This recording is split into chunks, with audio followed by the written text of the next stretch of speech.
Olá, tudo bem? Nós chegamos ao quarto dia dessa caminhada espiritual dos 10 dias de oração e hoje o tema que nós estaremos tratando são os elos da corrente familiar. A gente sabe que dentro do círculo familiar existem tipos de interação diferentes, né? Mas o princípio, ou alguns dos princípios, são muito comuns a todas as famílias e devem ser bem observados.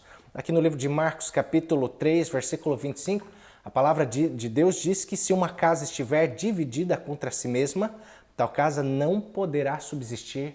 E quantos lares acabam indo à ruína, né? Acabam findando, porque faltou a paz, faltou a sabedoria por parte das pessoas para se relacionarem bem uns com os outros.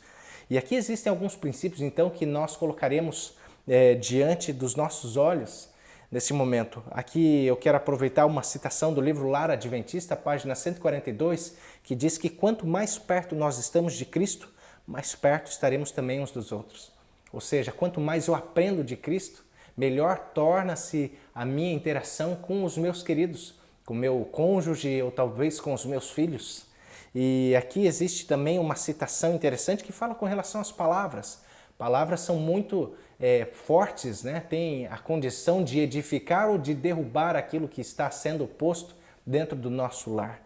Aqui diz que a harmonia do círculo doméstico é muitas vezes quebrada em virtude de palavras precipitadas ou linguagem abusiva.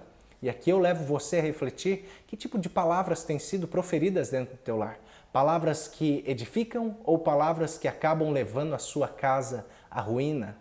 Essas palavras têm sido usadas dentro do contexto do seu casamento, essas palavras têm sido importantes e boas o suficiente para ajudar com que o seu cônjuge busque se aperfeiçoar mais e mais, ou tem desmotivado talvez o seu esposo ou a sua esposa. Aqui, uma outra questão muito interessante, agora se dedicando um pouquinho ao casamento, que gostaria de citar para vocês, é o fato de que cada um dos componentes do casal, o esposo e a esposa, devem procurar promover a felicidade um do outro. Olha que coisa maravilhosa, né? Você, marido, é responsável por promover a felicidade para sua esposa. E você que é esposa, é responsável também por promover a felicidade do seu marido. A gente não casa simplesmente para ser feliz, mas para fazer o nosso cônjuge feliz. Essa busca que gera um casamento cada vez melhor, né? Cada um deve dar amor ao invés de simplesmente exigi-lo. Seu cônjuge precisa perceber isso de você. E aqui eu termino citando também o relacionamento entre pais e filhos, dizendo para vocês que os filhos muitas vezes têm reivindicações que os pais devem reconhecer e respeitar. São indivíduos também com vontades e com necessidades. O que seus filhos têm pedido para você? Talvez eles já tenham chegado a você e dito sobre a necessidade que eles têm tido de passar mais tempo contigo. Valorize esses pedidos, valorize as necessidades que eles têm. Dessa maneira você vai ter a condição de chegar no coração deles, vai ter a condição de conduzi-los à presença do Senhor, vai ter a condição de ter um lar cada vez mais santificado. Eu quero aproveitar a oportunidade para orar, tanto pelo seu casamento, quanto para a sua relação familiar como um todo. Pedir a Deus que possa estar pertinho de vocês. Vamos orar? Senhor Deus e Pai, eu te agradeço porque o Senhor nos dá a condição de pararmos um pouco e pensarmos sobre as atitudes que nós podemos e devemos tomar para que o nosso lar seja um lar cada vez mais feliz.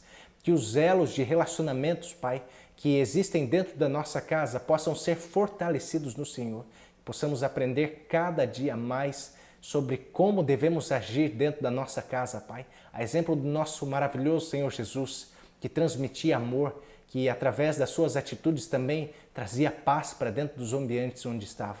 Que nós possamos, Pai, ser instrumentos Teus para edificar o nosso lar. É o nosso pedido, humilde, em nome de Jesus. Amém. Que Deus abençoe a você, que o seu lar seja cada vez mais edificado no Deus a quem servimos.